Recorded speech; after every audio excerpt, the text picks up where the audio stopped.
Tudo bem, pessoal. Então, voltando aqui à segunda parte do nosso vídeo, né? Agora que a gente já sabe o que são os arrays, a gente pode utilizá-los para resolver o nosso problema, né? De ler 10 valores, depois ler mais um outro valor x e procurar o valor de x no nosso array, tá certo? Então, vamos voltar lá para o nosso programa, que a gente já tinha começado, né? O programa estava dessa forma. Eu vou começar a fazer aqui a declaração de variáveis. Eu até coloquei aqui, ó, vamos de novo, declaração das variáveis, ok? Para a gente ficar documentado aqui. Então, aqui na declaração de variáveis, né, a primeira variável que eu preciso é de um array para guardar os 10 valores, certo? Então, eu vou colocar aqui, né, a primeira coisa, lembrando, é o tipo. Então, esse array é do tipo int. Eu vou dar um nome para esse array, eu vou chamar ele de nums, tá? Que é um nome curto aí.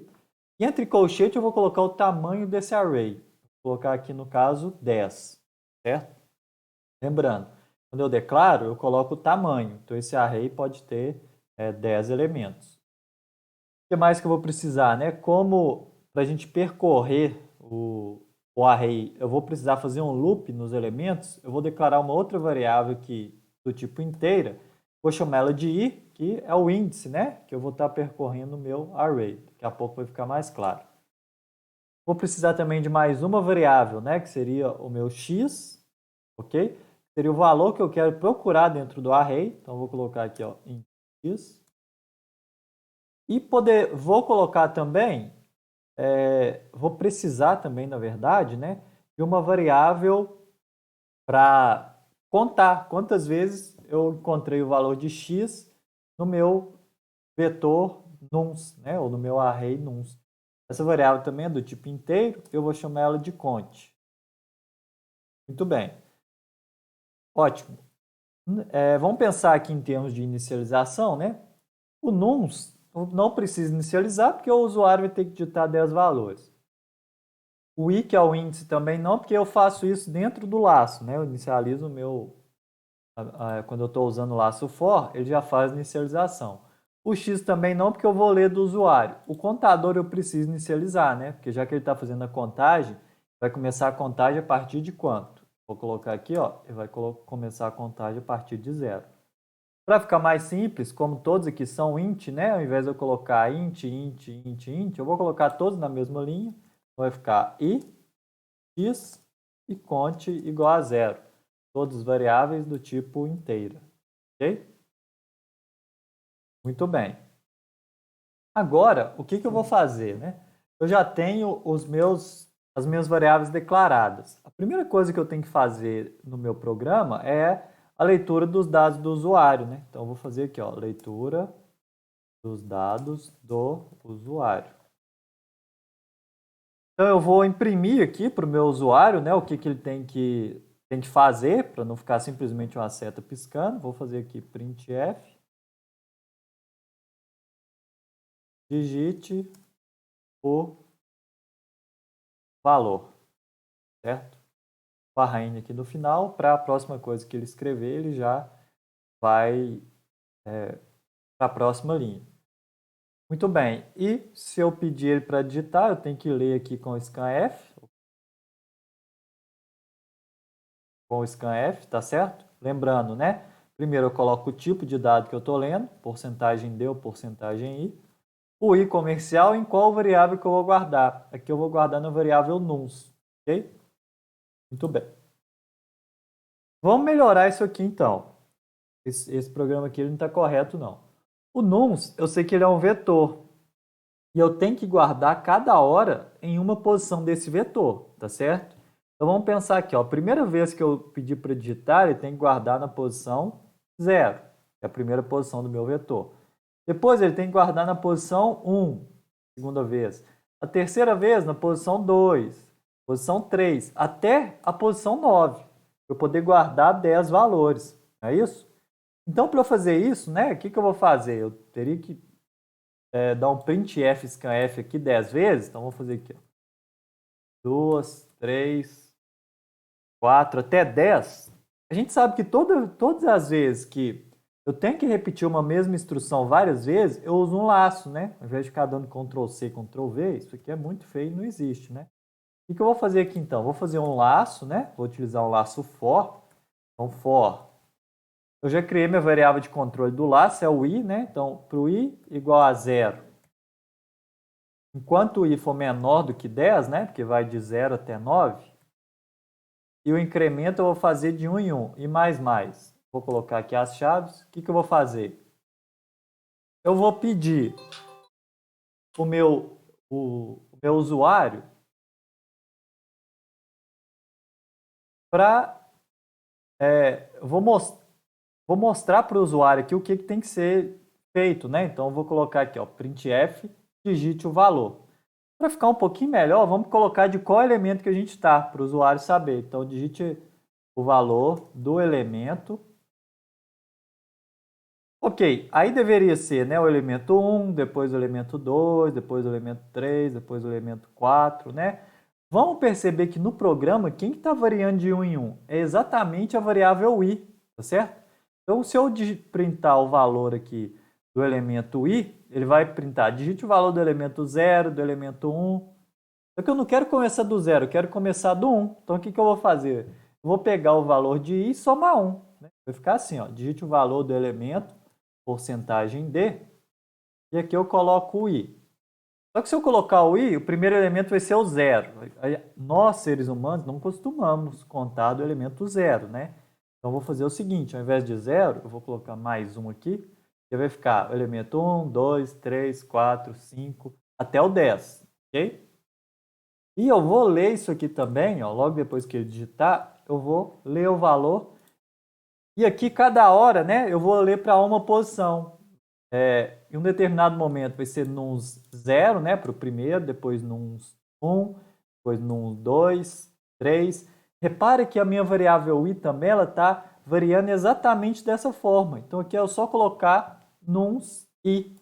Então, para cada posição i, ou seja, 0, 1, 2, 3, 4, 5, 6, 7, 8, 9, ele vai ler o valor que o usuário digitar. Aí ele consegue preencher da posição 0 até a 9, ok? Por isso que eu comecei o meu i aqui com 0, certo?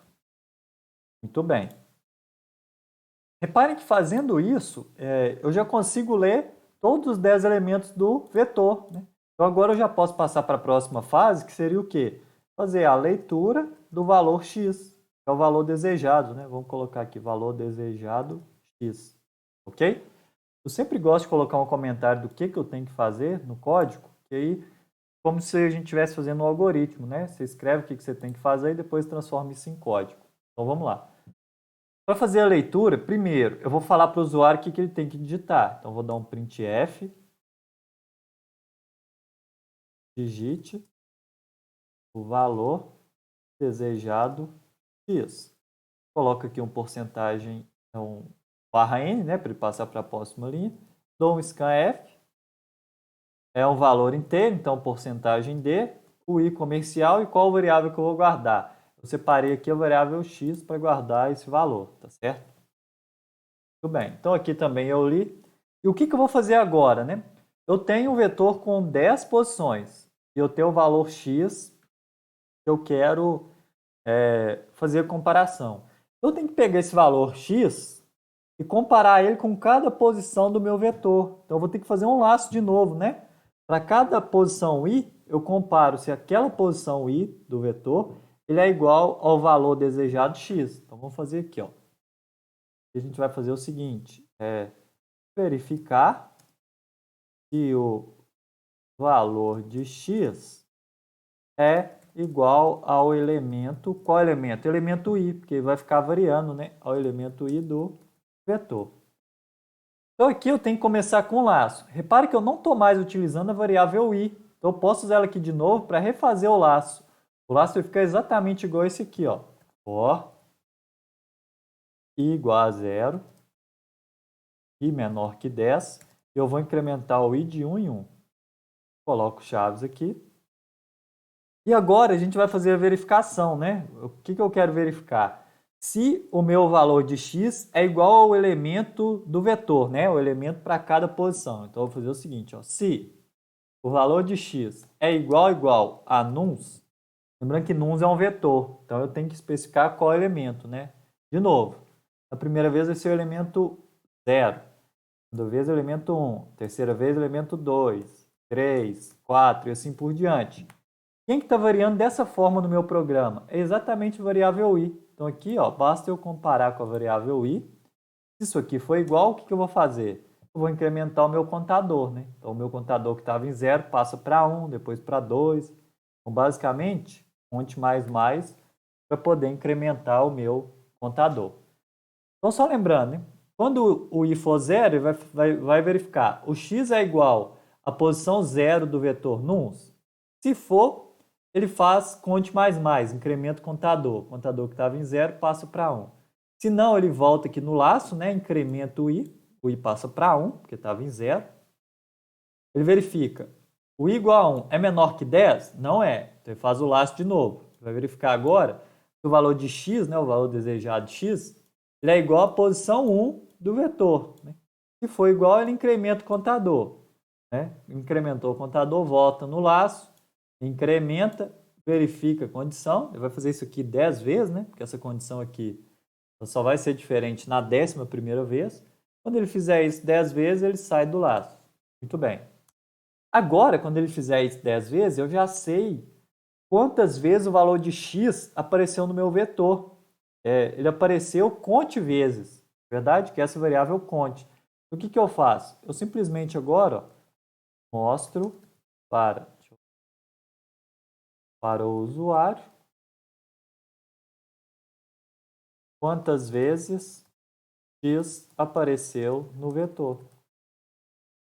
Então, vou fazer assim, ó, printf, vou falar o valor, né, eu vou colocar o valor aqui, porcentagem d, apareceu no vetor tantas vezes, né, que é tantas o número de vezes que eu contei aqui, né, tantas vezes. Vou dar um /n aqui no final. Lembrando, o valor porcentagem d, que é o valor desejado, né? Então, ao invés de porcentagem d, eu vou substituir por x. Apareceu no vetor tantas vezes. Quantas vezes? O valor que tiver na variável conte. Só lembrando aqui, por causa que eu estou utilizando aqui o Windows, tá? Eu vou ter que colocar um System Pause para ele poder parar aqui para eu ver os resultados, tá? E para utilizar o System Pause, eu tenho que incluir uma outra biblioteca aqui, ó, o include. Ela chama stdlib.h, certo? Muito bem. Então, meu programa está pronto. A gente já vai testar daqui a pouco, ok? Eu vou parar o vídeo aqui para não ficar muito grande. Eu vou deixar o link aqui em cima da parte 3. Só clicar nele. Até a próxima aula.